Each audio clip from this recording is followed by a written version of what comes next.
manage go no de manfo ni age ama me de ba mani age bi di se nyu bia na betima say ba me ye nti enye time manfo ni age saa na me so mani age di se me ye na sibia na time ne dana me say free bench ba na be share sa go en na ma go na ko achi be play dana e ball no ko me right no ba me left no sa kwa na mdi kan de ball ne tra no o chin no ma me ebi so ni se o de no ka me pe na me to fom a ebe de penalty be ba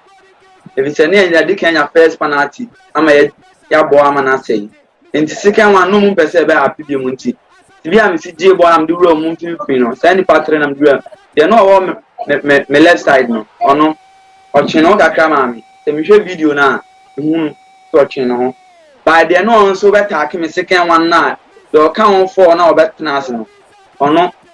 no nim say mesa the ball no asa abam right side by me no me dwene man fast enti ma anya ma agin say me the ball no be ko na me side wura obi say that time am twen ba ko na ka me ni keeper no o shout to the keeper no ya na agin say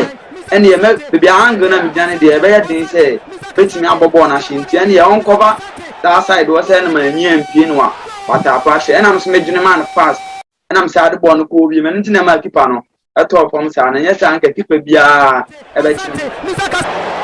pressure upon pressure Misaka Asante